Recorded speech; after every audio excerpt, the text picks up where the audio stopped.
Today we have Evan Hu. Evan Hu, I actually work with him a bit with Startup Calgary. He's one of the, he's on the board for Startup Calgary, but it's great to, actually I haven't really, I don't know him as an entrepreneur, so this is today's kind of a chance. So Evan is a serial entrepreneur. He built a company in the 1990s called OmniLogic. Correct. And ERP Consulting, sold it in '98 to PwC. And he did a bunch of things after that, one of them being building another consulting company called Ideaca, which he recently sold to Hitachi Business Solutions, which was sold like 2 months ago or something like that, after 13 years. Evan is also on the board of A100. He has started multiple startups. He's a professor at MRU, and I consider him to be the king of lean startups in Calgary. With that, we can get started, I guess. So maybe we'd like to kind of start from the beginning and maybe tell us a bit about, what did your grandfather do? What did your father do? What's that? Okay, way back. Really way back. Well, I was born in Kingston, Ontario, right? Hometown of Don Cherry, so it's very interesting. I did play hockey too, but I don't believe in his hockey philosophies at all, so that's just for the record. My parents actually came to Canada in 1956. So my grandfather, my father's side, is a poor peasant farmer from just west of Shanghai. And my mother comes from a wealthy French-educated mining family. So they both were losers in the Communist Civil War. So ended up as refugees in Taiwan, and eventually they made their way to Canada, where they went to University of UEnd. That's where they met. And I was, like I said, I was born in Kingston, and my father was an associate professor there, and then eventually moved around a little bit as he found better positions and moved up the ladder, but spent most of my childhood actually in Winnipeg. Went to high school for 2 years in Toronto, much to my chagrin. So I was in grade 12 when we moved, so I had another year in grade 13. And though I did meet Brad Johns in high school, after all these years we reconnected in the BC world here. I finished up in Toronto, and I thought I should head out to Alberta to go to university and take engineering, because it was booming. It was the late 70s, and Alberta was riding high, and I thought this was a great place to go and get an education, get a job. And of course, the minute I show up, NEP was announced and the economy crashed. I basically worked in department stores, drove pickup trucks in the summer, worked in kitchens, and basically had to make do for a couple of years in university. Didn't really get the engineering experience I should have until almost my 4th year. So I was a mechanic. Eventually graduated, but graduated right in the teeth of a full-blown recession in this province, and young engineering grads not getting work. I did get a contract job with a junior petroleum company, basically typing in numbers into spreadsheets, doing reservoir calculations. And when that project was done, I was let go as a contract, and there was nothing to do. So I decided, I hedged my bets, and like all students, I decided to go back to school. And I did a master's in engineering, specializing in operations, research, and supply chain. And while I was doing my work there, I got a research project with a engineering fabrication firm in Edmonton, where I was working with them on project scheduling, because they were building large pressure vessels and equipment for Syncrude and other places. And I was able to apply some of the optimization techniques there.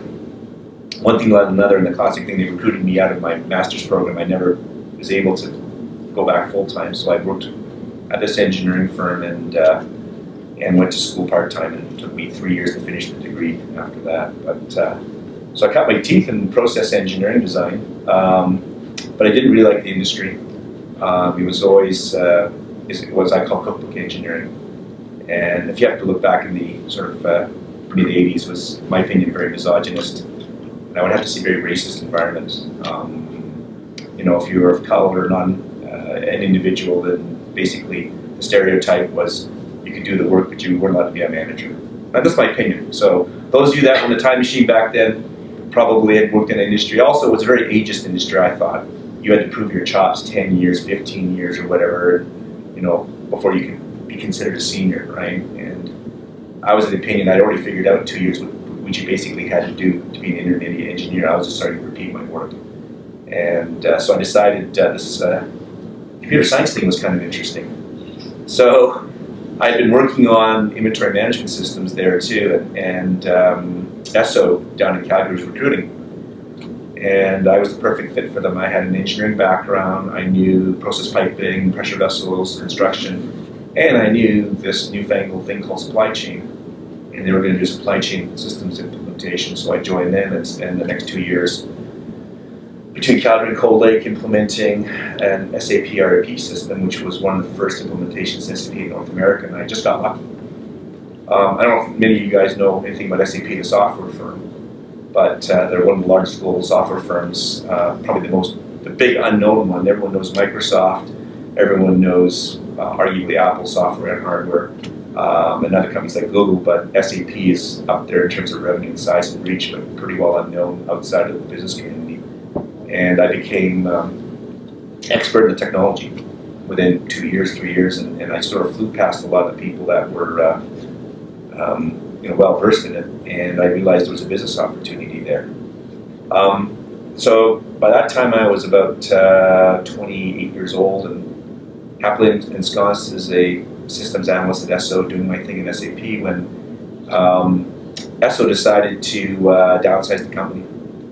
And they had a voluntary package. So CCAP. very good. You got CCAP'd. You were at Esso? Oh my God. Okay. CCAPing, right? So if you remember, everybody in the company was scheming down at the Second Cup and Grandma Lee's down in the food court. Should we leave? Because they gave basically a month of salary for every year of service. And I'd only been there almost 3.5 years, and that means I was only going to get 3.5 months salary. And I thought, okay, I should stick around. It was a great working environment. I still think quite highly of Esso. They've given me great training and opportunity, but things were getting a little plugged because of the downsizing. Well, of course, a lot of middle managers are looking over their shoulders, and there weren't many good opportunities to go outside. So a lot of people were going, yeah, maybe I'll stay. Anyways, a bunch of us thought about setting up an SAP consultancy. The interesting thing at the time was the word consult was a euphemism for being unemployed. So if you're unemployed, you're a consultant. What are you doing? Oh, I'm a consultant. Oh, really? Yeah, okay. So it wasn't seen as a real vocation, professional vocation. Management consulting was just a sort of loose term. So before then, you didn't have much entrepreneurial experience. Did you do anything Zero. as a kid, or I did the lemonade stand. Yeah, I had a dog walking business. Okay. I was an entrepreneur. No passion for it. It was all necessity. Yeah. Right. My father didn't have connections to anything, and he was completely non-entrepreneurial. Yeah. There wasn't an entrepreneurial bone in any side of my family. It was all education, academics. Yeah. Not to stereotype, but the tiger dad, tiger mom thing was going on, right? Violin or piano, get your grades up. Got 95 in the exam. Where'd the other 5% go? Yeah. So there was that thought of entrepreneurs was a dirty word in our family. Yeah. So it was like, it's okay. If you have to settle, because some of my father's friends were actually entrepreneurs. It was a classic immigrant situation. They made a PhD in biochemistry, but they couldn't get a job. Yeah. So they owned a couple of apartment buildings or whatever. So that was there. I noticed that. And the funny part wasn't that money motivated me. I said, they seem to be doing quite well. So, but no. So, yeah. Anyways, the interesting part is I didn't have an entrepreneurial goal, and that's actually stopped me. I was looking at the risk, and life is pretty good here. Maybe I won't do it. But one of the guys pulled the trigger, Rod, and went out on his own. And kept on bugging me every month. Water's warm, come on out, it's okay, don't be scared. There's no risk. And I said, oh, that's no risk, what are you talking about? So eventually I cracked after 8 months of calling. CCAP had ended. So here's the worst part of it. I left without a package. I got no money. But I did eventually jump to go join Rod. We started this little company, and it was actually called SysWorks. And we worked as consultants to build up a little war chest, and we made a pledge. Rod used his package money, and I went without salary for 2 years. So that was my ante out for the thing. So a lot of eating macaroni and cheese, no vacations. I had my beater car. But it wasn't a big deal to me. I didn't have a whole lot of expensive interest. I paid barely pocket, like bicycle around. So watch cable TV, which was actually, I had an illegal hookup, so. No one from Shaw here? It was only semi-legal because my apartment, they didn't unhook it, so I just kept it. Anyways, I was entrepreneurial on that, man, and I wasn't gonna waste money on anything, but yeah, I ate a lot of, you know, a lot of boiled rice and Kraft dinner, but we had a plan from the get-go though. We weren't just gonna be independent consultants. We knew that the industry was lacking consultants, and the only way to get ahead was to create new consultants. And my view was if I could figure out and be a decent consultant product in 2 years, I should be able to hire other people, train them, and get them up to speed and start putting them out there. Yeah. So how did you find your first clients? You know, it was word of mouth. I did everything I could to, it was basically like guerrilla marketing. I did everything to get my name out there. If there was a public speaking event about SAP, I was there. If SAP, the company, needed someone to fill in, I filled in, right? I could teach their programming language. I knew the programming language, and I knew a lot about their middleware. So they used to fly me around because in the day, SAP was a German-based company, very few qualified people in North America, so I knew more than most of the North Americans did. So, you know, if an instructor got sick and couldn't teach a course in Philadelphia, I would talk to my client and try to weasel a couple of days off and fly out there on a red eye, land in Philadelphia, teach for 2 days, fly in the red eye back. Just when you're 28 years old, you can do those things. But the other thing I did too was I made a point to do things for free for SAP, the vendor. So and when I started to present, the clients would notice, who's that guy over there? He seems to know what he's talking about. And then, of course, one thing would lead to another, and you'd find work. Yeah. And I said, we're omnivores. I said, I'm not too proud to eat anything out of the dumpster work-wise. I said, any opportunity is a good opportunity. We just literally organically found work bit by bit, and then we eventually took a chance and hired our first 2 staffers, which they were paid out of my salary and Led's package. Yeah. So that was a huge gamble for us. And then we made, small side bets, but every time we did something, we plowed the money back in. And like I said, it was a lot of moonlighting, but we had a plan. Like a lot of people were in those situations too. And we were very conscious of not taking the money and running, because you can make a good living as a consultant and take that money and put it into your own pocket. But we said we were going to build a company. This is the way we thought we could do it. I also spent a lot of time with friends that worked at other major consultants, like the DMRs and the system houses and whatnot, and sort of exchanged notes on how they operated their business, because I didn't know much about that sales side. Yeah. So I was doing the classic entrepreneurs, the innovators skill set. I was observing. I was asking a lot of questions. I was experimenting with little things. Yeah. And see what would work. This is to figure out the sales side of things? Sales cycle, everything about how the industry actually ticked in the background. Yeah. So I understood, for example, I needed to understand how the SAP account execs got comped. The compensation was going to drive their behaviors, and I want to understand what made them go, and how could I help them? Because I also knew it was very much that, I helped them quid pro quo. If I helped them, they would help me, most likely. The other thing too is Rod and I were very adamant that we did good quality work. So we never argued with our clients about it. If they didn't like the quality work, we gave them money back right away. Yeah. And that held us in good stead, because a lot of consultants feel very angry about, you're going to pay me, I don't care. And I said, I think Calgary was a small town then, and still is a really small town, in the sense that we're only 1 degree of separation, especially with LinkedIn and stuff. Reputation, I think, is everything. Yeah. So it took us 3 years. We got up to 12 employees. We merged with another small company, which was our first big mistake, because I didn't understand. Rod and I were on the same page in terms of our investment strategy, our level of risk. We thought our partners were, but what they said and what they did were 2 different things. And we discovered their top risk tolerance was much lower than ours. They're very good people. What they did, they had a small business too. They've been in consulting, and it never clicked on me. They'd been in consulting for 10 years and only had 6 employees. Yeah. And it didn't ever occur to me is that they were completely risk adverse. And Rod and I had plans to expand, and they didn't. And that was a big miss. Yeah. Right? What made you merge? What pushed you to merge? They had a access to a lot of accounts, which they weren't really utilizing. They had a good reputation. They had skills that we didn't, complementary skills. It was like all good on paper, except I completely missed that. Yeah. So they were basically putting more money in their pocket rather than reinvesting it. And reinvesting it. Yeah. And so we had a mutual divorce 18 months later. Yeah. It's kind of like the start of marriage. Just there's no big assets, there are no big deals to unravel. We just went our separate ways, rewrote some contracts, and continued to work. We were still partners, and in fact, they would partner with us in the future as we grew, but they still stayed the same after all those years, right? But it wasn't a fit for them. They just were not interested, and I didn't recognize that difference. Yeah. They're looking more for like a lifestyle type business. Absolutely, that's a really good point.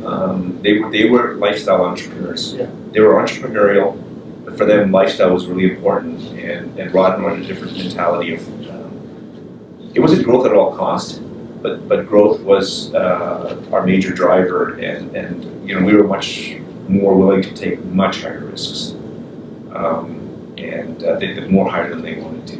So. And we basically, in a lot of ways, I guess that way we outgrew them, right? But I put that lesson behind. I always make sure that having a failure never stops me from taking a risk. I just need to analyze what went wrong. What are the lessons I can take away? How does that affect my future thinking, right? And just because I made the mistake that time doesn't mean I won't repeat the mistake, or that I won't try the same thing, because conditions may change, right? Yeah. Because over the years I did do other mergers and acquisitions, and many of them turned out. Kind of track record on those things is sort of 3-to-1 actually so far. 3 goods to 1 didn't work out, or was whatever it is, or less than satisfactory. But each one was a slightly different case. Yeah. But we were going along, and we hit a crossroads, and I had to take a project in Montreal. So Rod was holding down the fort in the Calgary office. We had 12 employees, and then we stuck our necks out. I won a project in Montreal. Yeah. And I rolled the dice on a sales engagement. I did the same classic thing. I was working for SAP. I was teaching a course for one of their big clients in Montreal, and SAP set up a meeting with a big prospect, because the prospect wasn't very happy with the consulting firms they had talked to already, and there was these. We were basically seen as a renegade, weird outfit, because we're the only independent firm in Canada. They were all the big companies, IBM, System House, PriceWaterhouse. Yeah. So we were the alternative, and as an alternative, I also had a motto of there's no way you're going to succeed if you do what the other guys do. So you have to be the clear alternative. So that was kind of my mental motto, and I've stuck to that in the consulting world. I don't know if it's always applicable in the product world, but certainly in professional services, if you're the same as everybody else, why would they go with you? Right? So I wanted to stand out. So I made a personal guarantee. The CIO interviewed me, had a good chat. Our 1-hour chat turned out to be 3 hours. I missed my flight, ended up having to take the red eye. We were like to teach another course the next day in Calgary. I still remember the meeting. But he was sold on me, and I made an impassioned pitch based on me, and I knew he was going to check the references, and I made the pledge that if you picked our firm, I would guarantee to be your project manager for the next 2 years in Montreal, and with my family. And I also knew something back to observing and questioning. I knew my competitors were not actually going to do that. So something interesting in the consulting world is it's known as the bait and switch. So you have the Halo consultant come, who's wonderful, do the presentation. The client falls in love with them, but you're not actually going to serve that person up for the job. And what you do is you talk the client into taking somebody else. And I knew that was going to happen. So I basically put the pledge, it's my promise, you can have me. And I knew my reputation was about as good as anyone else. And you know what, if they could come up with somebody as good as me, I knew we were done. Yeah. But, so I moved to Montreal and built the Montreal office. So the Montreal office was not built on plan. Our plan was not to build a Montreal office. Our plan was to go to Toronto next, maybe Vancouver. Made more sense, but opportunity drove us that way, and we weren't going to look the other way. Had a great 2 years, and after I was there for 3 years, I built up 40 consultants, and Rod had carried Calgary about 25, and then we gained 2 more partners in Toronto, which after that, without spending too much on the OmniLogic years, we just kept on doing the same thing, and the big thing, while everyone else was rating each other for talent, we were growing it. So I spent a ton of time. I created training programs, I created a whole bunch of stuff, I taught them. And there's some personal sacrifices, right? So a lot of my hobbies went away. So I love cars. Didn't work on a car for 2 years. While they were in storage, I was in Montreal. They went away, right? I made a very specific pledge that I wouldn't impact my family life.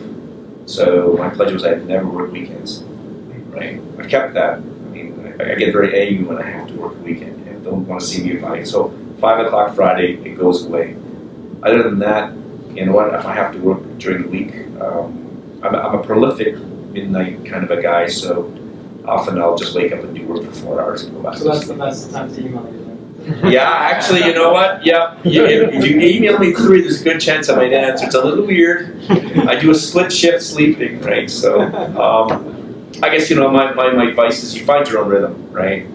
But I think one thing that really makes me angry is how North Americans are so stuck on a 9 to 5 and no napping and siestas in the afternoon. I am super productive basically first thing in the morning from about 7 o'clock to about 11. And then I pick up steam around 9 o'clock again and go till 2, 3 in the morning. But I have to sleep. Yeah. So if you catch me at 2 in the office, I'm probably got my head rolling around. I'm one of those guys, right? No offense, I'm not bored with you, but I could be talking to you and falling asleep right then. Right? And as an entrepreneur, I can get away with that. If I worked in the big corporate office on it, Hugh guy, there he is again, sleep at the desk, right? So then you grew the company to 500 people, and yeah. This was between 91 and 98. Yeah, we PriceWaterhouse actually bought a minority share of us in the mid-90s. And we were basically their attack dog company because they were losing. They basically did it. We beat them 3 times to the punch in a row on proposals. And their senior partner actually, so one of the guys that joined my company as my partner, and he became our co-CEO with the 2 of us. Rod kind of stepped aside. It just wasn't for him. Mike's father, Mike Sr., was actually a partner at PriceWaterhouse. Yeah. And one of the partners said, "Isn't that your son's company?" They just beat us up 3 times in a row, so they put up the white flag and said, "Hey, are you interested in a partnership?" And we said, "Well, let's talk." So I started forming some of my own rules, and then one of my own. So one of mine is not working weekends. The other one is, the other one I started developing was I'll always take 3 meetings to find out. So I'll always give you the first one, and if I like what I hear, I'll give you a second, and I'll go for a third. But I'll invest 3, but it starts with the first. So I said, well, let's have a meeting, let's find out. I don't know what they're going to say. So they came to the table, and of course the terms that they wanted to do were horrible. And I felt like I was bargaining in the marketplace, right? And I had to work my way down, but at the end we came to a mutual conclusion. And they signed an agreement with us. They bought shares in our company, which is unusual for a partnership. And we took their consultants into our company. So we operated for almost 4 years as an arm's length corporation within a partnership. That's when we grew it. The big thing they gave us was essentially an open line of credit. We had one of our biggest issues was cash flow, and we were financing everything out of our own pocket. And if you think about it, try to go to a bank and get them to loan you money for consulting. No assets, nothing other than people and contracts. So we'd already basically put our homes up, and I said I was never going to do that, and I did it, but it wasn't for startups. So one of my rules was I am not going to mortgage my home on an idea. I wasn't okay, but I did mortgage my home to get a line of working capital, right? So that was tough. And when price stepped up, that was one of the things. Just said, we got to take some risk off the table. We've been at this for almost 5 years, and here I am, but my house is still on the line. And our payroll had grown, right? Our monthly payroll was over almost $1.5 million, $2 million a month. So, and that's one thing we'd seen. One of our competitors actually blew themselves up that way. They completely mismanaged their tax situation and their receivables, and they had a huge contract go south and into a dispute. Their client wouldn't pay. They were in arrears with IRS in the US, and so they went bankrupt. And they were a profitable business. So all of you that are in B school, that's a lesson. I mean, they always talk about managing your cash flow. And luckily, Rod, my partner's speaking of which, he did a lot of things and that I didn't do well. He was very detail-oriented, which served us well in the early years. Later on, we kind of outgrew that. But in the early days, he watched cash like a hawk. So he looked at our receivables. He was always doing aging reports and understanding where our cash stood, right? Just think about it. We were hiring people and training them. So we would be paying them 4 or 5 months of salary before we could get them on the job. So we're carrying, you know, all that salary. Then if they started a consulting job, you can't bill until they've been there a month. They go to another month. Then they have net 30 days. And then they often don't pay. Because the guy that's supposed to sign is on vacation, or they lost the invoice, or there's a dispute. So 11 months later, we carried a guy 60, 80, $100,000 worth of salary. And when you're growing, you're hiring these people, you got to carry like $1 million in salary sometimes or more. And so when you do the numbers, it gets quite frightening, right? But like our competitors didn't do that, and we only found that afterwards, because all of a sudden they were there one day, and then we heard the doors were closed, and their consultants were phoning us. It was pre-internet, really. Some people used it.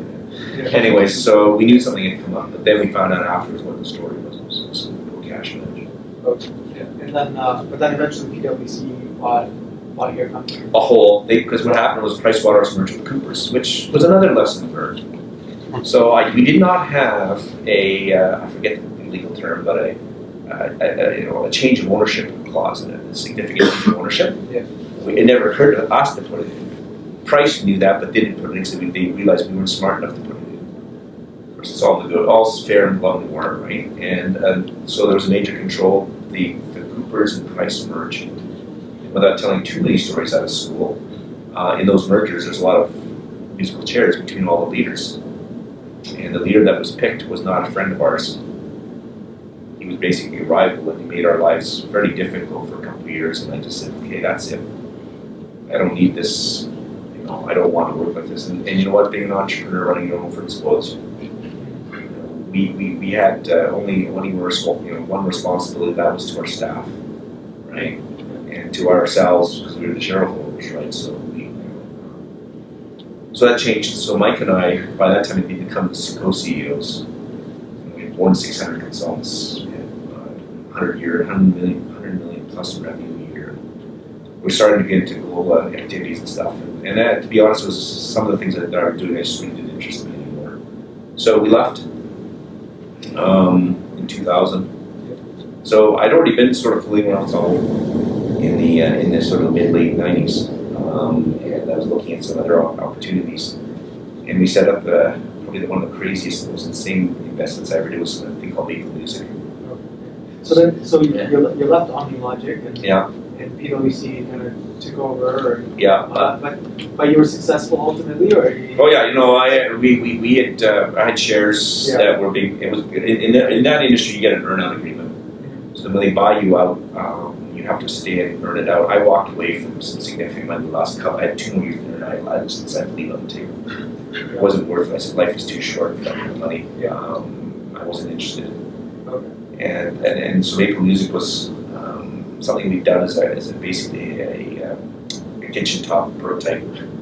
So we were fooling around on our side on commerce servers, and make a long story short, we hired a band for one of the OmniLogic parties. We had a lot of. I try to keep the young consultants happy. I like parties too, so so we hired a band to play, and one thing led to another. Having beers with the band after, they were crying their beers about how they just lost a record deal. I got to remember this is pre-Napster, pre-BitTorrenting, pre-MP3. It was still in the CD, vinyl age, and losing a record deal was tragic. Like it was a tragic blow to any music addict, and they didn't know what they were going to do. It was kind of like, oh my God, we have to actually go back and get real jobs maybe. So we talked to them about creating a e-commerce site for music. When the idea was, it was pretty radical in 1998 or whatever at the time, was that we would sell CDs and hard stuff through an online store, right? And maybe, because I'd heard of this thing called the MP3 format, maybe we could do downloadable music, because there were desktop music players. You guys remember UEnd? Yeah. They just went bankrupt. Yeah, exactly. So, or they went under, right? And I think someone just bought them. Anyways, UEnd. My childhood history. There you go, right? And you know, and I'd seen this thing called Napster, and I said, "There's the future." I didn't know how Sean Fanning was able to get away with it. He wasn't. He was completely legal. I said, "How do you have servers serving up?" Anyways, so I'd seen all this stuff, and we were starting to play with MapleMusic, and so we decided to throw in and create MapleMusic. which I learned a ton. I learned one thing is, man, you really got to go in your eyes open. I did not know much about the music industry. I thought I knew something about it, but I didn't realize, it was a difficult industry to work in. It's extremely personal. I would say by our standards out in sort of traditional Fortune 500 is very unprofessional by our standards. A lot of agreements that are broken, the rules of conduct are completely different, and relationships are extremely important and often kept secret. And we learned the hard way of how difficult it is to do business. And it's closed. I mean, their mentality is closed. They had the classic, so those of you who have read Clayton Christensen's Innovator's Dilemma, they were completely blind to disruptive innovation for all the reasons. They had an incumbent system that they were comfortable with making lots of money. In fact, they were in their heyday. They were reaping in massive rewards with CD format, huge rewards. And then this thing called DVD was coming along for the video side. All these companies were making huge profits. They couldn't see the end of it. To think about it, at that time, Blockbusters was just getting into the Fortune 500. Yeah. Right? Well, where's Blockbusters now? Right? So we made partnerships, and in fact, we had record companies make investments in us, which ended up crippling us because their investments gave them rights to tell us, give their opinion, and they stymied us into the entry into digital music at the end of the day. It just wasn't in our interests. Our interests weren't aligned with theirs. Yeah. So my investment's still there for all these years. Their MapleMusic is now, sadly, it's the largest independent record label, which doesn't say much for the state of music. Okay, so the largest independent label has revenues about $20 million a year. Right? To this day. To this day, right? If you look up MapleCore.com, which is the holding company, there's multiple labels under there. It's a mom and pop business now, right? And the industry's changed very much. So, music's okay, but interesting enough, they're almost 14 years later. I don't have an exit. So I've done well on paper, but when you want to buy some shares in music, I'll have a chat with you. I can probably cut a really good deal. So if you love music, you got a great opportunity. But and you were operating this out of Calgary, or no? So that was the other problem. So we started in Toronto. Yeah. I was doing a lot of traveling to Toronto, and we did a lot of stuff with the internet and stuff at the time. So, but as the idea was, we were going to set up a Western organization, and it never got. I misunderestimated the Toronto-centricness of my staff. Southern Ontario was their world, and that Western Canadian thing was not a priority. Okay. And it was really obvious to me, and it never became a priority. So I just said, I learned I'm not going to push a rock uphill. It's just there's another lesson learned for me was you can't make people see your vision. When they're ready, you can talk about it, you can question them, but it's a bit of a modification of that Buddhist adage: when the student is ready, the master will appear. They weren't ready to hear anything I wanted to say, and I said I tried that route. I wasted a lot of energy, got a lot of bruised foreheads from smashing my head into the wrong wall. I just said I learned my lesson. So I left. It's out there. Like I said, I have an investment. I love the guys over there. It's an interesting business because it's in a bit of, I think it's in a trap, right, with the rest of the industry. So they're always looking for new ways for new revenues. But at the end of the day, one thing I didn't understand was the dynamics of record labels. It's a lottery ticket buying business. Yeah. Every artist you invest in is a lottery ticket. You don't know how it's going to turn out. It's that much risk. It's not like drafting the sports players. You got a really reasonably good chance that you draft the first round, they probably will stick. There is no combine system that looks at musical artists that give you that kind of comfort. Yeah. We got lucky once in 10 years. We signed Taylor Swift. So Taylor Swift actually saved the label, but we lost Taylor Swift because of our agreement with Universal. There's a long story behind that, but now she's Universal's property. So lots of hard lessons learned. Great lessons, except that I don't want to left music.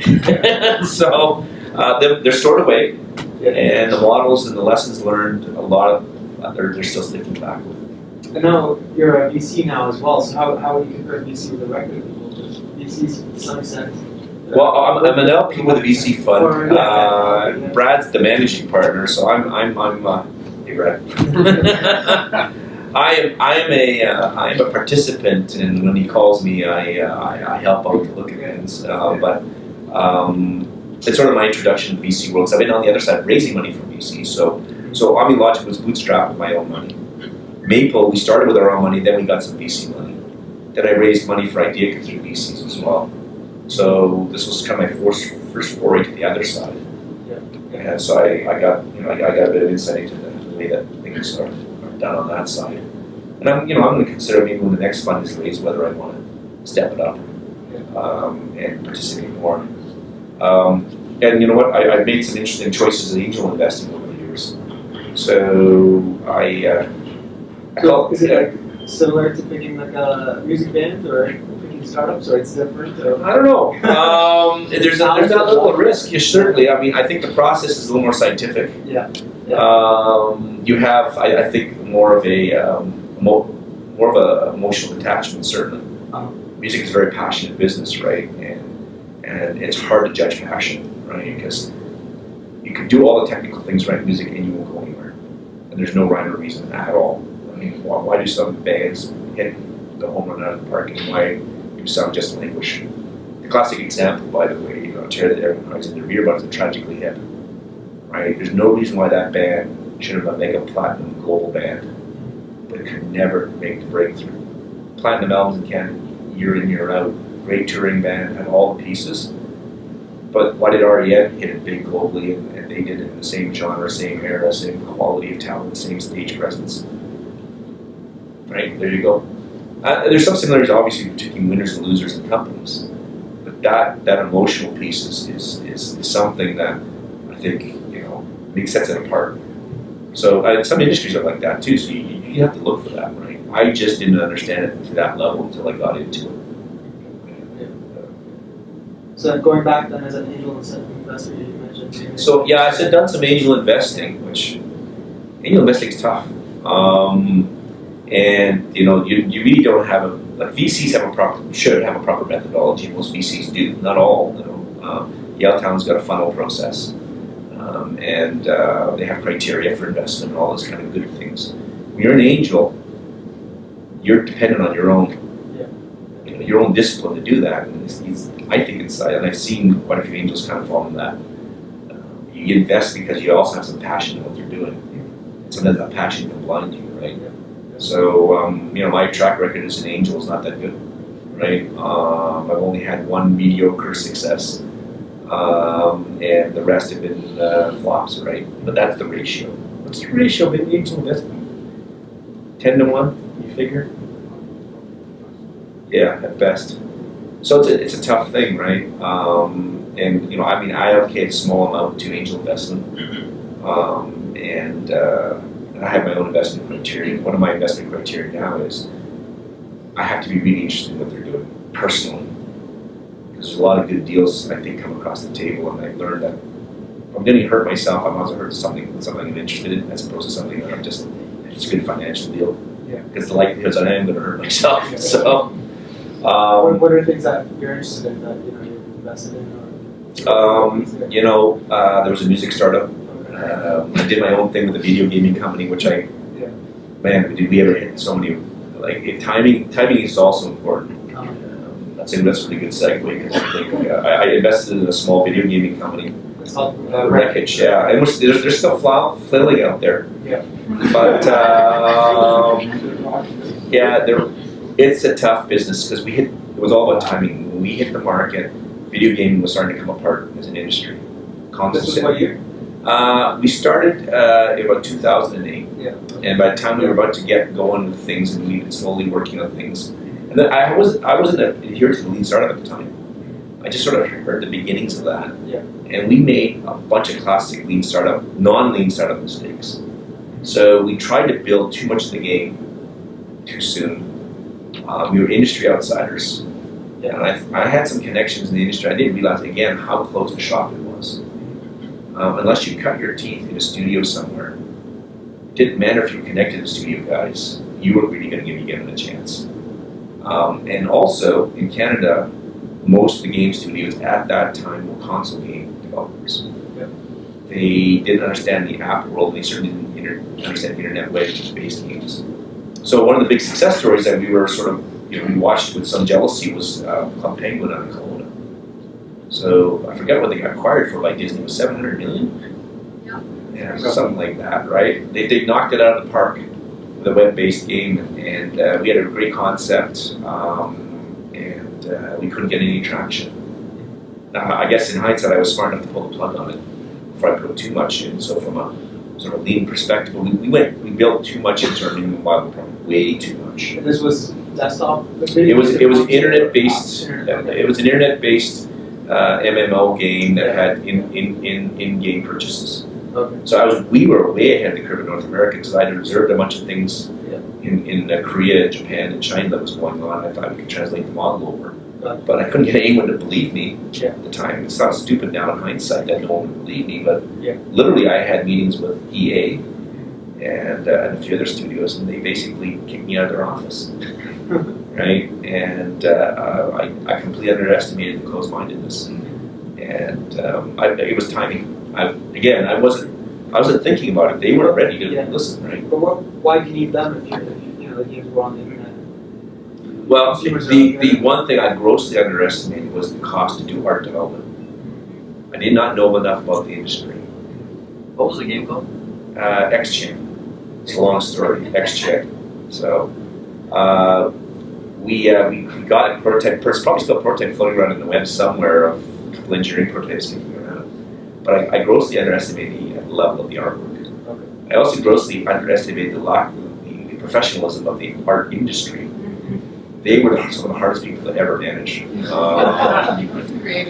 Creative people, the bane of my existence. So, again, I was out of my comfort zone. I was used to working with business analysts and developers and engineers and accountants who were, generally speaking, fairly logical, right? So, people have a lot of ego in our industry, but you don't know what the ego of art types are like. That's just, and maybe I'm tainted, and maybe I only had one sample that had a bad experience, but it was a horrible experience, and I realized I was out of my league, and we needed to raise a lot of money without getting into the numbers. It was like I had to recast the numbers, and I said, "There's no way I'm going to finance this." I didn't want to. I probably could have, but I thought it would be a very foolish thing. And in hindsight, it was right because what happened was so timing's everything. We missed the crest of the internet game, which was a very small crest, and apps came along. Because the iPhone had just come out, and we were all playing with it, but we didn't know where it was going to go, and we didn't realize. Again, after all these years, I think, okay, I've learned all this stuff, I've observed a bunch of stuff, I should be smart enough to see it. I didn't realize how fast Apple was going to take off.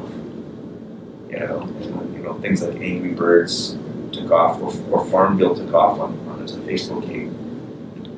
I was still in denial. Why is people are saying, what? I don't get it. What I didn't get was, just because I didn't get it didn't mean it was any good. Stop thinking that. Oh yeah, I'm a big console gamer and a PC gamer. I'm a gamer since I was in the arcades, right? I wasted a lot of money and time. Or even a defender. A useless skill. All those hours for nothing. But it's a good point. I was blinded by my own experience. I've been working hard I've been working hard most of my life to try to. I'm very aware of that. Even with my awareness, I'm just not falling into that trap, right? So it's like Snapchat. I don't know if you guys have seen Snapchat and heard that those guys turned down $3 billion offer. Nuts. But I was surprised at how fast Snapchat took off. Right? It still surprised me. Do you think the founders of Snapchat were as equally surprised, or? I'm sure they were. Or maybe they were big dreamers. Who knows? I don't know those kids that created it, right? But nevertheless, they saw something that I didn't. They took advantage of it. They were in the right place at the right time. And who knows whether they're right to turn it down? Personally, I think you're not to take the $3 billion, right? Because they got a long way to go, and the market they're dealing with is extremely fickle, right? But nevertheless, more power to them. But to this day, I'm you didn't see that. I didn't see the evolution of the app business. I picked some bets elsewhere. But, I did start Ideaca, which is a big part of my life, which I haven't talked about. But without getting too much details, it's almost the same arc as OmniLogic, and I actually thought, well, I'll get into consulting again. We're going to do something different this time, and we ended up doing something the same because I'm good at it. So instead of SAP, it was general development, Microsoft, and some management consulting and business intelligence and other things. Yeah. And the irony was, it took us, almost 10 or 11 years to get to this rough same size it took us to get OmniLogic in 5. Wow. So I didn't get better the second time. So So you started Ideaca early 2000s. yeah, and that was a rough low because we were into, soft economies. Then 2016 and 2000 things started taking off here. And then we got whammed by the recession. Yeah. And as you know, consultants are the first hired, last hired, first fired, right? Because we're there for contract reasons. So that was a tough low. But we did agree, different company, different times. Yeah. Learn new lessons all over again. Yeah. But And you raised money this time for Ideaca. yeah, What we did. made you raise money for Ideaca? Well, we actually wanted to go bigger, faster. Yeah. And it didn't work out. Right? Here we thought, okay, if I bootstrapped OmniLogic, can you imagine if I had a couple $1 million bucks? And I put my own money in too, so we had a pretty good war chest. Yeah. Imagine what we could do, $6-7 million. Twice as long, half the business. So it didn't work out. Timing, other market issues, and we knew that with SAP. One part we did get lucky. I mean, we were in the right place at the right time, but I did recognize it. Right? What's that Thomas Edison quote? Opportunity looks a lot like overalls and tools, a lot of hard work or something like that. That's why people miss the opportunity, because it looks like hard work, and so you walk right past it. So, because I know back in the SAP days, a lot of people talked about at ESO. There were tons talking about setting up SAP firms. Yeah. Right. And same when we were setting up an internet-based sort of business intelligence and other things firm. A lot of people talked about it, didn't do anything about it. And Ideaca, we did get it up to a $60 million revenue company. And Hitachi contracted Hitachi's attention, and they decided they wanted a presence in Canada, so they purchased us. So got the exit there. Yeah. Were you actively looking for someone to acquire, or? No, ironically we had, because I don't know if most of you are aware, but VC funds have a lifespan, 10-year lifespan. Yeah. For the investor's sake, you put your money in as an investor, you want your money out, so they basically worked on an arc. And we were at the end. They've been with us 10 years. The fund hadn't done well. It was an internet bubble fund, so they got hammered, right? But by that time, they had liquidated all their investments except for 2 of us. So one got liquidated. So we almost had a deal in 2008 when the recession hit. But the deal was pulled off the table literally at 1 minute to midnight. Stock. It was the day that the stock market fell like a zillion points. Yeah. And we got the call the next day. Deal's off the table. And then we took a massive revenue hit because, like everyone else, our business came to a halt, so we had to rebuild. The fund came to an end. The VCs wanted out. We had to engineer a deal. They gave us an extension, but we had to find some senior debt capital financing, a bunch of other crazy machinations. For a guy who's not a finance major, I think I've now got my Bachelor of Commerce in Finance now. You need to get a master's. But anyways, we managed to make it work out. We got essentially the bridge worked out. We bought out our VCs, and gave them the option, the limited partners, to participate in our company, and a third of them did take us up on the offer. And 18 months later, Hitachi came. So we just said, we're just going to operate it. We're actually planning on dividending out for the first time our income to shareholders.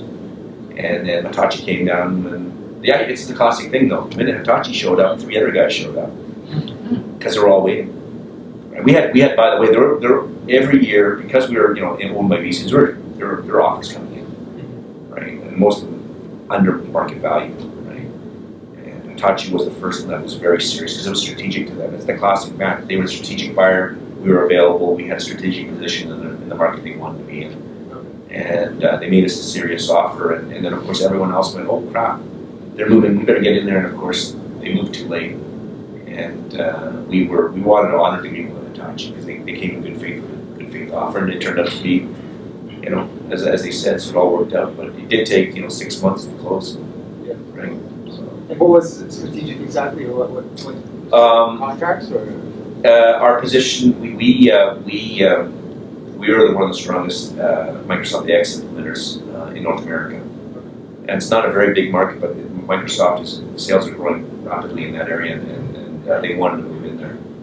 And their practice was 20% of ours. Sorry, Microsoft implementers or Microsoft implementation. So it was consulting, implementation, Microsoft ERPs. Yeah. Plus we had business intelligence, but they had no presence in the US. Microsoft Business Intelligence, they figured they could use our consultants. Okay. So it was, there's a lot of other reasons too. But yeah, so it was the right time, and the shareholders, we all voted. It was a more than fair offer. And yeah, what did one of our investors say, when someone serves tea, you drink tea, right? So the deal was good, and it was time to exit. Yeah. And I finished up on just before Christmas. Started working on it. Nice Christmas present. Nice Christmas present. I was doing on some other startup ideas, teaching in university. Yeah. So keeping super engaged and doing things like this. Yeah, I started up a bicycle company in the meantime too. What the heck? 4 hours a week. I time boxed it. And so, but one question I had about Ideaca is you raised money for it, but I thought VCs don't invest in consulting companies. They did in 2000. Yeah. Okay. I don't know. Ask Brad. Do VCs invest in professional services companies? Certain points of view. Certain points of view. Okay. Generally not. Yeah. Don't see. We had so that's the interesting thing. We had a track record. Yeah. And I was going to put in some serious money in mine, 6-7 figures. Yeah. So that made all the difference because VCs felt if I had that significant sort of significant skin in the game, that their money was probably safer. Yeah. And we had a track record. Okay. So, yeah. That was the difference. Yeah. You know, Canadian VCs or US? Yes, out of Toronto. Oh. Nextel and Trust. Yeah. And then what made you so now going to the bike building company? That was just a moment of insanity. And just, it was more of a passion play because it was a bucket list thing. I thought, you know what, I love bicycles, I race bicycles. I actually raised up some frames and thought about a bicycle business and realized that was a good way to take a large fortune and make a small fortune out of it. But I decided to do it anyways. So I thought, you know, I would follow the lean startup approach to this thing. Yeah. I built a couple prototypes, tested them out, tested the market, and managed to convince a manufacturer to make a small batch. Installing through the internet only. Of course, learned a lot of lessons about my partners. Of course, the classic thing is I have resilience, I have fortitude, and my partners didn't. And when the going got tough, and it was not tough. I mean, this is a little business, but any other kind of risk, they bolted. It's like, hey, I'm here again by myself. What's with you guys? Well, what do you mean by going at top point? One of my partners, you know, basically he had another business, and this is how I got it. He was manufacturing stuff and bringing it in and selling it through the internet. He had a good sized business, right? Yeah. Probably close to $1 million in turnover. Yeah. And he was going to come in as a partner, but he got in a little tight with his business and then hit the panic button, and he was supposed to do order fulfillment. Like he had a little, you know, warehouse and stuff, and he was going to fill my orders, and he pulled out. I got 100 bikes, and who's going to pack and ship them? Yeah. I'm pretty good at packing and shipping boxes now, by the way. But because of that, I said, you know what? I'm gonna ratchet down my SEO campaigning. Kind of, I'm not going to get the word out.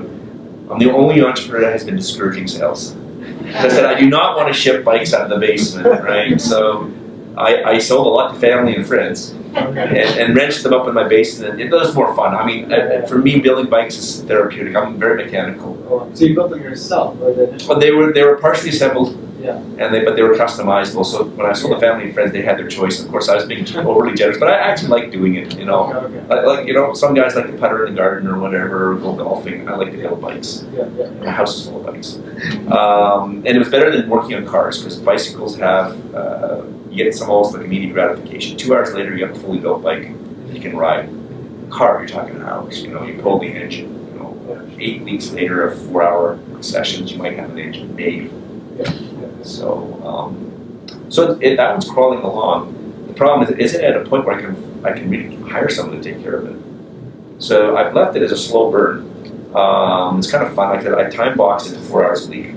I chat with other enthusiasts because it's an enthusiast bike. It's a French style touring bike. To make a long story short, and I learned a ton. It gave me an excuse to fly to Taiwan, to go to factories, go to trade shows. And I know it's a little bit weird, but you know, that's my vacation. I love that stuff. I love meeting them. You got to understand the Chinese bike industry in Taiwan and the bike industry in Japan are basically full of enthusiastic entrepreneurs. They're all small businesses, and they're all quite passionate about what they do.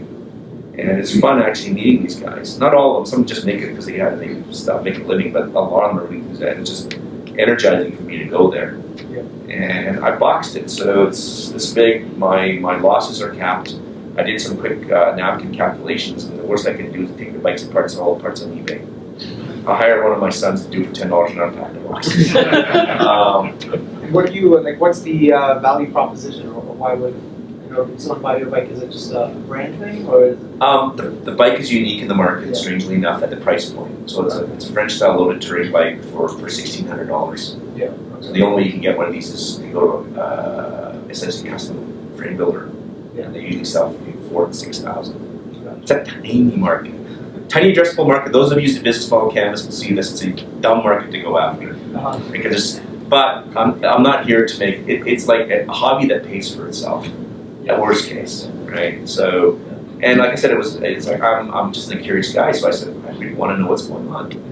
And you know, there's a bit of that. Hey, I get to rub shoulders with industry giants. You do.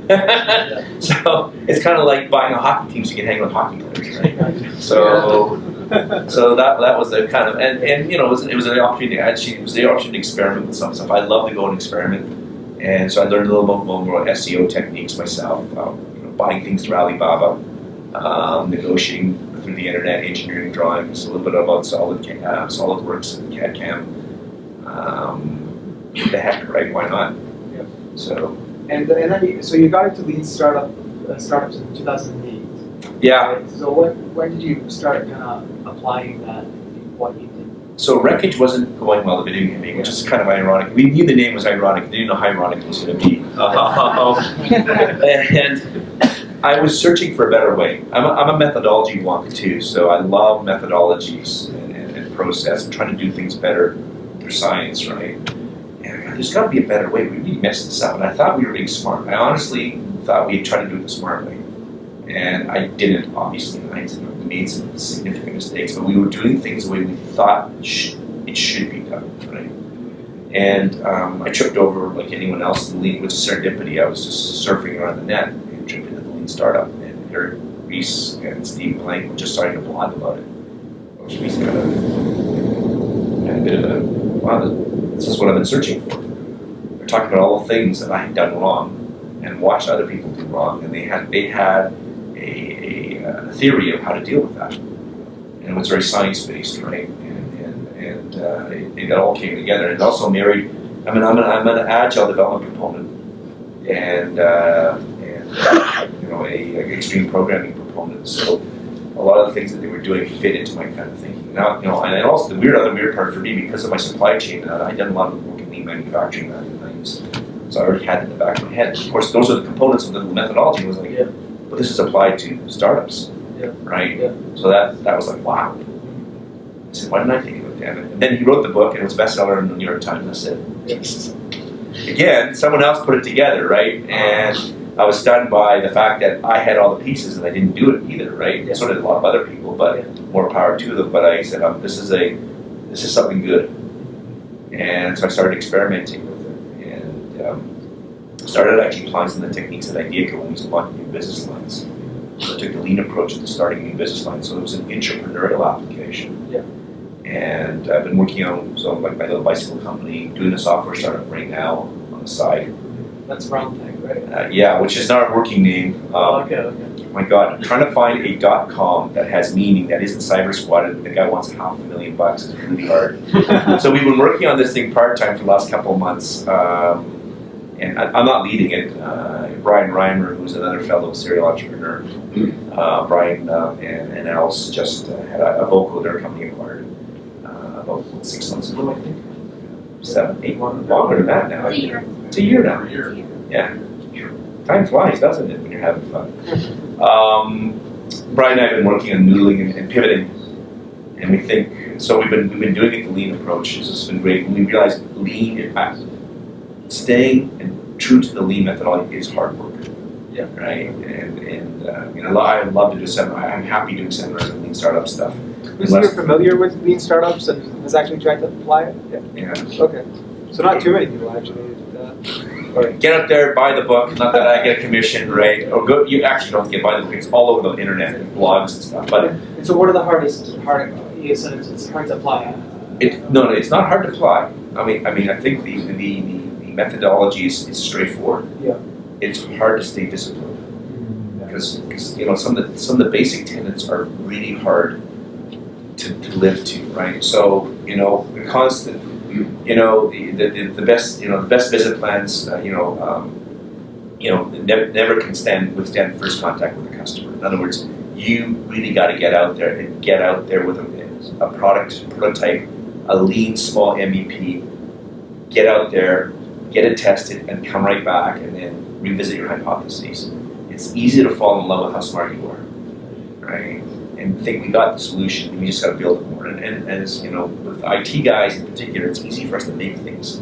So we start making things, and we get ahead of ourselves. Before you know, we spend 3 weeks going down a hole, and we discover no one really wants that feature. And that's where the waste comes in. So we waste. It's not that the feature isn't any good, technically, but we discovered that our customer segment we were trying to address has no interest in it. Or worse, and I've seen this happen a lot. You don't realize the actual underlying mechanics of the industry because you didn't get out there. What you thought was the industry mechanics isn't the true industry mechanics. You discover, let's say, your super app actually solves a problem they don't want solved. So I ran into one of those things as we were going through this. We discovered, the buyers like the market inefficient because that's how they get work. That's how they make their money. It's inefficient. By creating this functionality, we're actually making it efficient. They hate it. You're basically, getting them out of a job. And they're smart enough to realize that. So who we thought in one case who our buyer wasn't going to be our buyer, right? And that was where the lean startup is. You know, that's one of the lessons that Steve Lang pounds the pulpit with is, get out of the office, right? Get out there and get the data, right? And I like to say the answer's in your data, right? It doesn't mean you don't have passion, you don't have creativity, but you got to really be careful how much of your own Kool-Aid you're drinking, right? Yeah. And after all these years, after all my ups and downs, I still have to keep teaching. Brian and I were lamenting, said sort of like I can say PG things. Damn it, we thought we were smart, we thought doing it wrong, and we still shot ourselves in the foot. So what did we do? We got ahead of ourselves, and we were supposed to we were trying to push out an MVP 1 week to every 2 weeks. And then in November, we got kind of caught up, and then we let things slide. Someone caught the flu, so we went to 3 weeks. Pushed out the MVP and got shot to pieces in our tests. Made some horribly wrong assumptions and had to go back to the drawing board, which was great. And what kind of tests? Do you do in-person interviews or online? No, we put it online. We had used some social media to get it out to some people. Yeah. Select crowds. We didn't, we didn't want to wear out our group. Yeah. And the results came back, and they were not the results we expected.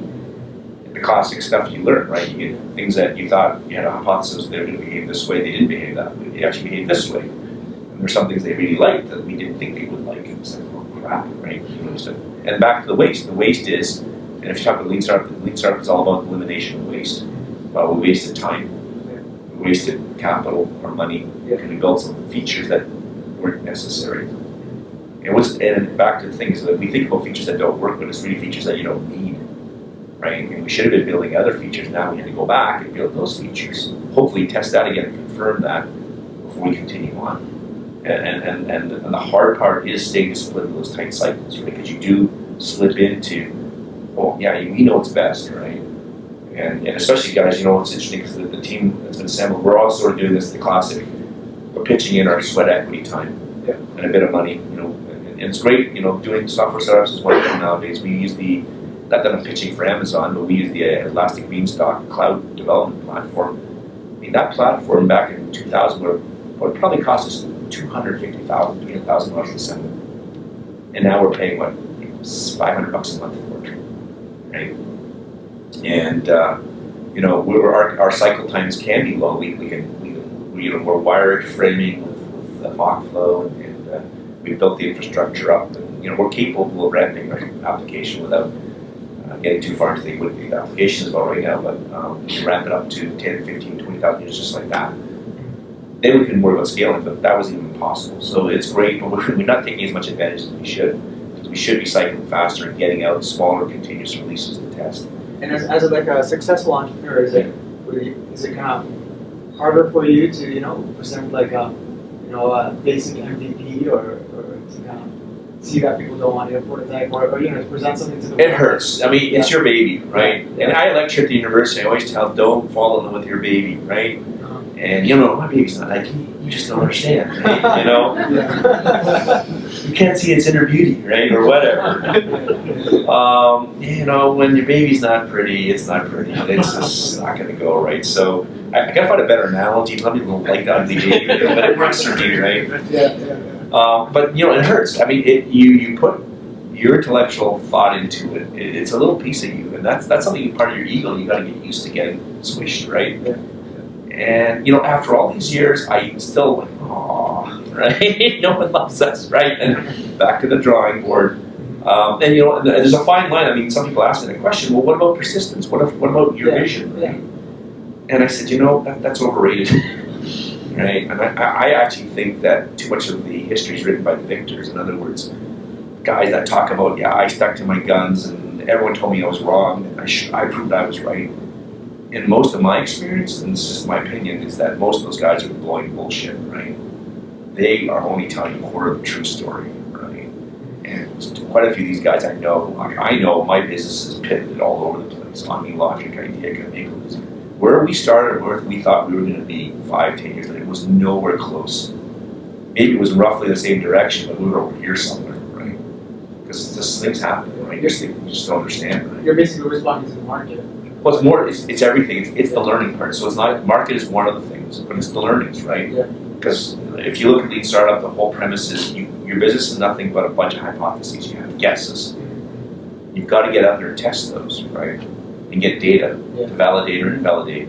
Because a lean startup is really not about the product or the service that you're trying to build. It's about a search for a business model that works, right? And that business model can go all over the place. The reality is, you're foolish to believe you have all the answers, you have all the data, right? And it is. Once you get into that journey, you discover. Anyone that's been in a startup, you're like, my God, we knew so little when we got into this, right? And even industry veterans find themselves in situations. It's rare to find industry veterans who can repeat themselves, right? Unless they stay in a very narrow focus. And it's possible, I'm not saying it isn't, but it's rare. And then tell me about, you mentioned sometimes in your lean startup presentations about time versus money versus personal energy. Oh, okay. So it's that's my little spin because so the thing that the lean startup guys always talk about time and money and how precious they are, right? So the idea is not to waste them, right? And so they talk about time is more valuable than money because you can't get time back. You can always raise more money, maybe. But you have the opportunity, you can't raise more time, right? So they talk about that aspect, but what they miss, in my opinion, is energy. Because I think, you only have so much personal energy. And you only have so much goodwill with family and friends. And most of us will fatigue, and you just run out of runway. And I've seen many of my friends and colleagues pack it in, right? Because they wasted too much of that, and not recognizing that you do have a runway. It might be 2 years, it might be 4, it might be 8, right? So you got to recognize that and say, you know what, I got to be smart about it. That's what I like about lean. In general, it talks about waste. So, like I said, the general statement about lean is elimination of waste. The focus has been on time and money, but I don't think they spend enough time thinking about energy. It weighs more on me. I don't have the energy I used to have. Right? I can't pull an all-nighter. I'm just too old. Right? I have family commitments, I have other things in mind. So do my partners, right? But even with that, we can figure things out and we can be smarter about it, right? Make better choices. Awesome. And then, so what do you think about, what's Calgary and the startup ecosystem and, building a company here? Kind of what are your thoughts about that? People here, building companies in the city, should they go, bootstrapped approach, raise money approach? What are there certain industries that would work better here or not? Can you build any type of company out of Calgary? There's no magic answer, and everyone knows that, right? I could talk in some generalities. I mean, I'm a believer that if you're in the energy sector, you have a better chance of raising money for sure, right? People are more tuned to that, right? So if you are, you've got a great opportunity that you've identified that's related to the energy sector, the chances are that you could probably find some love money and some angel money, but you're still gonna have to bootstrap. I mean, VCs and institutional investors aren't going to come in. And that's not where their capital is going to be deployed, right? Yeah. So seed money, energy sector, you got a good chance. If you're not in the energy sector, it's much smaller, right? So my belief is you have to bootstrap. You got to be willing. But I think investors like to see if you've invested yourself. The only investment has been time. You're driving around in a late model BMW M5. The investor's going to go. And you want me to throw in 150, and you're driving around a $120,000 car. Yeah. Oh, maybe it's on payments, but let's say you bought it in cash. Maybe you should sell the car first, right? But I struggle because I'm always stunned by the valuations given and the money thrown around in Silicon Valley. It's still happening, right? Yeah. And it's just a different world out there, right? And I think pound for pound, our startups are just as good. Yeah. In fact, I'd have to argue that most Canadian startups are better. Really? Because we're just leaner and less greedy. I mean, there's just some crazy stuff that goes on down there. Yeah. And I think it's putting a lot of spaghetti at the wall, hoping it sticks. And there's a lot of spaghetti to throw down there. We don't have much. I don't think a longitudinal study's been done. I'd be really curious to see in terms of effort invested in startups and what our track record is. I got to say it's probably no different, even though they have way more just there. But there's an ecosystem here, so I put a plug in for the ecosystem. There is the 100. There's Startup Calgary, there's Startup Edmonton, there's some incubator spaces like Accelerate YYC, and there's the Assembly here. There's successful entrepreneurs, and there's a lot hiding out here, by the way. And most people don't know the history of this province, right? It's just that we're overshadowed by the oil and gas industry in general, right? It's funny. Years ago, PriceWaterhouseCoopers published a great wall poster for the BC startup ecosystem. It's been one of my pet projects I really want to get off the ground. What they did was, it's amazing, it's a big poster, and it shows all the tech startups in BC. And it showed the little roots though. It showed that these guys did this in 1987, and then they sold their company and crystallized out, and then two of the founders went here to this startup, and two other founders went this way, started this company up, which then split to this. There's a couple dead ones, right? Some acquisitions, but it was just a big spider web. What kind of really impacted me was the visual. It was like, holy man, there's a lot going on in high tech in BC. Now, I don't know how much of you know that how much high tech goes on in BC, but a lot goes on in BC, much more than we probably are even aware of out here in the general public, right? Well, Alberta has a similar thing. It's smaller, granted. I don't know what the magnitude, but we do have a lot of really great startups. And for example, There was one of those maps from. Is there one? Yeah, but the last version. So 2004. Yeah, we tried to get changed. You're right. Yeah, but that was 10 years ago. No. Yeah, but they're out there, right? And I'm always amazed is that the A100, by the way, that's a group of Alberta tech entrepreneurs. And sort of the criteria to join is you have to have started a successful tech firm and exited. We got 60 plus members, which means there are at least that many good founders around. Not everyone's in the group, and our goal is to help the community. So that's why I'm here, by the way. But there's an ecosystem, and a lot of people don't know. And it's funny, even I didn't know. It's like I met some people for the first time. I had no idea these companies had existed, and it was some pretty spectacular exits, right? So it's here, and there is the capital. Cool, awesome. And so any kind of final advice to startup founders here before we move on to Q&A? I should have read that in some pre-questions. I haven't thought about that too much. Well, you know what? Entrepreneurship, it's a lifestyle, okay? And I think you need to understand that, right? I do come from the school that I'm not sure about the nurture nature part exactly, how much you have to be born, but I know you can grow a lot of entrepreneurial skills, and I think every one of us has a little bit of entrepreneur in you, right? But you have to understand what your risk level is and your comfort, because it's not an easy ride. I think it's very rewarding, right? I love I have no regrets at all, ever, never, because I love my independence, right? Yeah. I love being able to essentially call my own shots. I'm comfortable accepting that risk, right? I love learning, right? So for young entrepreneurs that are coming out, or people who are want to midlife go into entrepreneur situation, so I think you should do your homework and understand what level of risk you're willing to take. Open your eyes open, right? Talk to your loved ones, spouses, girlfriends, boyfriends, whatever, whoever's involved in your life to make sure they understand.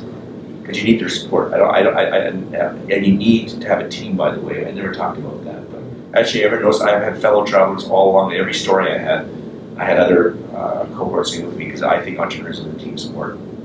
If you're working by yourself, get out there and speed date, find somebody to work with. Because I struggle with I don't know any entrepreneurs who are successful without a team behind them. Right? So don't if you follow the lead startup, you can do it with a lot less risk. I think I don't know if it's a golden age, but it's a huge, wonderful opportunity today because the technologies are here to do so many things you couldn't do. Right? I know there's some young entrepreneurs here who just discovered the wonders of Alibaba in the last year, right? The Chinese manufacturing site. You can get prototypes made up of electronics devices for next to nothing. We're talking hundreds or thousands of dollars, not hundreds of thousands of dollars to have prototypes made in weeks, not years, weeks, right? It's an amazing opportunity. Most people are completely unaware, right? We should actually have a whole class of how to procure through Alibaba, right? So, but most people aren't aware of that. Those opportunities have only come up in the last few years, right? Yeah. Smartphone technology, ubiquitous mobile devices are opening up all kinds of opportunities, right? And besides, by the way, read Lean Startup. I would highly suggest reading Clayton Christensen's Innovator's Dilemma and understand disruptive innovation because we're coming in. Read articles about that because we're coming into that phase again, right? A lot of disruptive innovations are coming along, right? Smartphones completely turn everything upside down. Even I missed that, right? I mean, I was testing some product about a year ago and I forgot. I didn't realize how many people used smartphones as their primary access to the internet, right? And certainly under 25, it's like 90%. Yeah. Right. Use it more than the computer. Oh yeah, absolutely, right? And in fact, with my Project X here, around Calgary, we're going to call it, we discovered that it's over 83% with our target, which is essentially professionals, right? Not students, but professionals. So I think our average age for our last little test was something like 42. And 83% of the access to our application was through this. And we had this big slapping forehead. My screaming was me and heard because it was like, what? We didn't optimize our experience for mobile. So even I just like, okay, it happened so fast because we didn't realize how fast the transition. We didn't realize how fast the transition was. Right? Yeah. Those are game changers. And there's other things going on right now, and the information's all out there. So go and explore, read, network. So I'll give you So if you look at the innovator's skills that you should sort of grow, observe, like look around, just look at everything, question everything that you see, and try to look this cover and see what the story is, right? Why didn't Wind Mobile bid on the spectrum on the new spectrum auction for cellular phones, right? Why is Videotron maybe going to enter the cell phone market? What's going on with the cell phone market? Do a little bit of research. It's nothing to do with what you're doing, but the point is that piece of information will come back to play, right? And the more you do, the ahead of it. I mean, I read ferociously everything. I talk to people, I gather data, and I really believe in the concept of slow hunch that Steve Johnson talks about. Yeah. So observe, ask lots of questions. I do believe there's no stupid questions. Right? Some think my questions are screw that. I'm a little cocky that way, but you know what? There are no stupid questions. Ask lots of questions. Question everything. Experiment. Right? Network. Come to these kind of events. Right? Listen to other ideas. Even though it may not be up your industry area that you're in or your domain, there are ideas that cross-pollinate all the time. I'm always stunned by things that other guys are doing in other places I hadn't thought about. I'm like, wow, holy man, that's really clever. When I think about how does that apply to me? How did they get there? I didn't even know that was possible, right? And the last thing they talked was the social thinking. That's back to you got to do these things and it'll all come together. And that's like don't force it, right? Just start doing these things, it'll build. It's all aggregation. It's one of those things you accumulate, and one day it'll all start to go. So, and you're never too late to do it, right? So we should probably move on to Q&A, and so we can start with some questions. And if you have a question, just stand up. And any questions? Yeah, go ahead. Thanks so much for your time. My name is Ideaca. I just wanted to find out from you what's motivating you these days aside from bicycles. Too many things. Right now, I'm actually trying to pare down all the interesting hobbies I've been looking at, right? So, I was doing a lot of executive coaching, and I've decided executive coaching is too emotional. I didn't bring up that part. So, as part of what I do coaching. And I found it, again, I was doing my own personal experiment.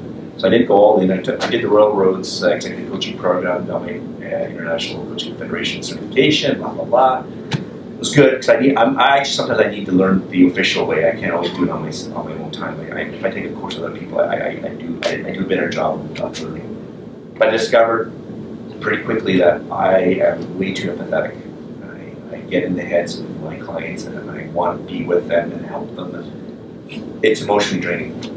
So I'm trying to figure out what my portfolio, to be honest, is right now. Right. So some things are being. So I love teaching, so I'm continuing with the university. I love lead startup. I'm involved with Startup Calgary and UEnd. I get some angel investments coming my way to look at. I'm not so sure about that. We'll see what happens. So I'm just sort of playing things loose right now. I've never been a planner, by the way. So I know that may find it a little weird. So I never had, in 10 years I'm going to be this, right? Or 5 years I'll do these 5 things. I don't have those kind of lists. I have ideas what I'd like to do sometime. I'd love to do stand-up comedy one day. Seriously, I would love to do stand-up comedy. I've got a mini routine made up, and I've taken some workshops, but am I going to activate, push that button? You can push that button now. It's like going on, just flew from Cleveland. Boy, my arms are down. I get tired. Anyways, I got my own material, but am I going to push that button? I've got it in the inventory, right? And so I'm not in a hurry, and when the timing is right, I might go there, I might not. I love to drive one of my cars in the Targa Newfoundland, right? I got a bunch of stupid cars in my garage that I spent way too much money on, and they're collecting literally under piles of dust because I've done the bicycle thing instead, because back to that time thing. And maybe I'll go back and do that. And maybe this other startup with Brian and I'll go somewhere. But I have the luxury, I've got to admit right now, I've had multiple successful startups. I've crystallized, I'm doing fine financially, and I have the flexibility, but not in a hurry. But I want to enjoy life. I want to do things I like to do, and I have no idea. I always shake my head. I'm at an age where my friends are starting to think about early retirement, and they're talking about golfing in Phoenix. Well, I don't like golfing, but I could ride my bike in Phoenix or play really hockey all day. But I couldn't do that every day, right? It's not me. I like getting out, meeting people, talking. I love ideas, and so I'm going to stay involved with something like that. And yeah. Okay, great. Any more questions? Yeah, go ahead in the back. And thanks for coming today. You spoke about how challenging it is emotionally, just as an executive coach. Obviously, you've been through it multiple times being the entrepreneur yourself. Yeah. They often talk about bipolar syndrome being the entrepreneur's disease. The question is, you talked about humility and making sure you go test, you make sure you come back to be able to pivot and all that. But you also have that ego component of, the confidence in yourself. How do you balance? How do you balance the two? I'm sure everybody has their own way, but is team part of that, or what? You're hitting a bunch of. It is a bunch of. I don't think there's one right answer. Picking the right team that balances. Like the last thing I think you want to do is a team that's all like-minded. That's crazy talk, right? People do that all the time. You pick people. It's like people that are like you. Of course, you drive the bus off the cliff together because you think exactly the same. We're wonderful, Boom, right? You have to talk to my wife because humility. I don't know. I'm pretty cocky sometimes, but I get knocked down enough that I do shake my head sometimes because I have moments of like, oh my God, I know myself. I'm way over my head. Right, so I don't think that feeling ever. I'm just being honest. I don't know about other guys, but I do have those feelings. I have back to my baby's like, oh my God, what did we create? This is awful, right? So having good friends and family supporting you. I have a great cohort of colleagues I've kept in touch with. But you know, I'm an extroverted thinker too, right? So I like that. So I can't speak for the introverts as much. I just know that I have lots of places to get my ego checked, rechecked. I get support from those kind of people. I think it's important to get out there. I also learned, you know what, an interesting lesson I learned a long time ago was, you know what, and my father just told me, just ignore the naysayers. And before the word was, there's a Chinese word, I'm trying to remember, it's a Chinese word I won't get into, but it's basically, you know, the internet trolls? There's a word for that in Chinese, right? And just ignore the internet trolls. Like, they're just pissheads. They're gonna take you down no matter what. They hate success. They're gonna tell you you're wrong. Ignore those people, right?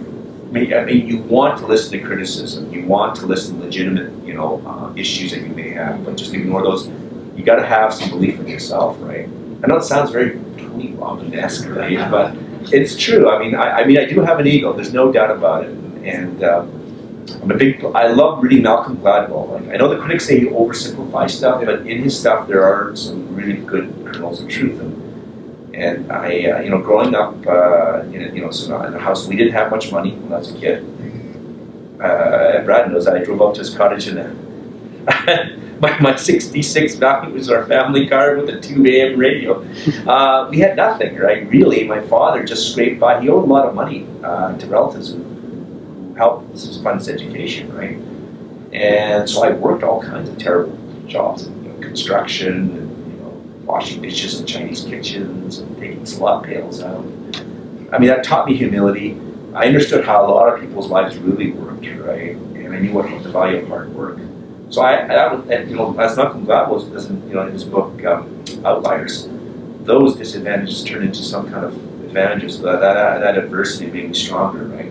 And I love Nietzsche. What doesn't kill you makes you stronger. There's some truth in that. So those things keep me grounded, right?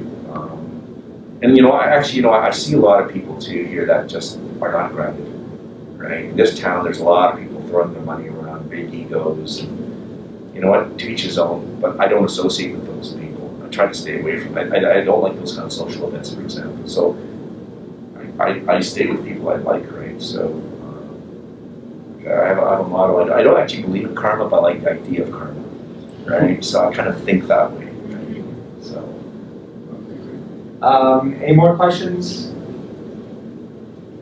Yes. Saw all the principles of the lean startup, but yet you're an academic, because it seems like it could be opposite. You know, at least when I went to business school, they always taught the business plan, huge plan. And I apologize every time I teach lean startup. I'm going to tell you, I'm going to deprogram you, and there's nothing wrong with business planning.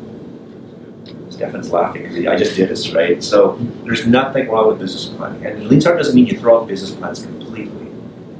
The focus isn't on traditional, okay? I don't want to oversimplify, but traditional business plans, it's kind of like the Bible, the tome. You build this big business plan and then you execute the plan, right? Everyone knows it's kind of a waterfall thing.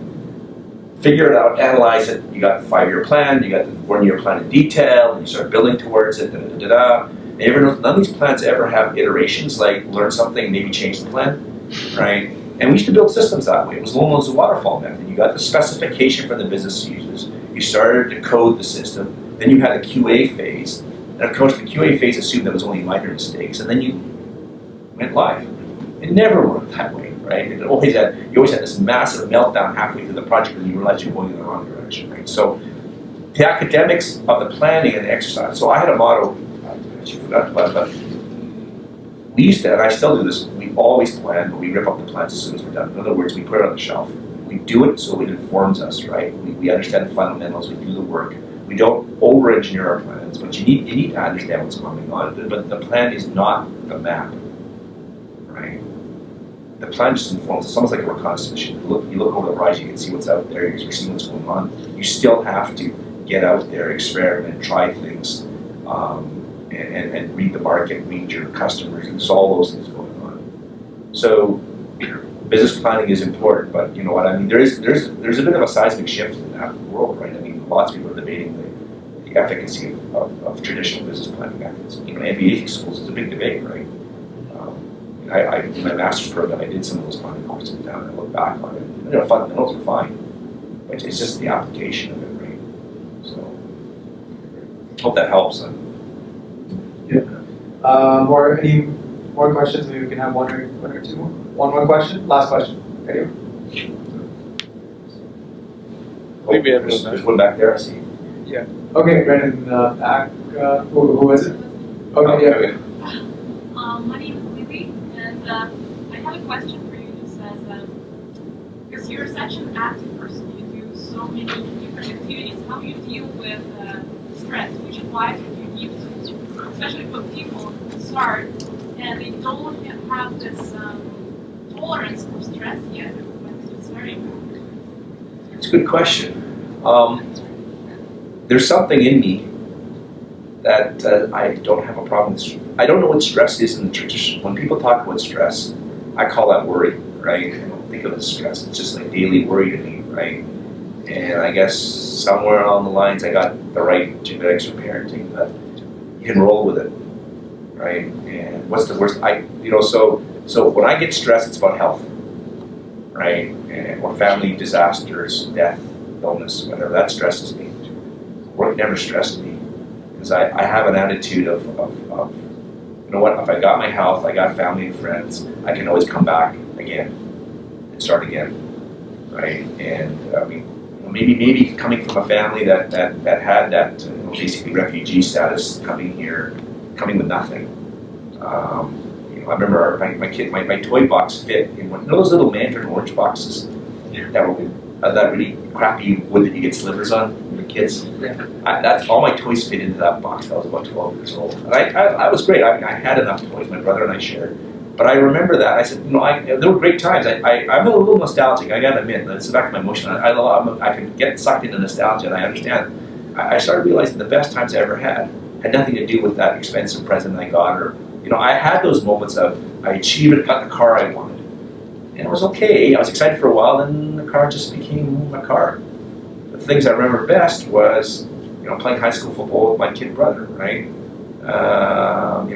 Birth of my first son, my first kiss and all that kind of stuff, right? That was all more important than those things. So I play that back, and when I have those moments of freaking out or stressing out or having a bad day, and trust me, I will rant, and I'm a little bipolar.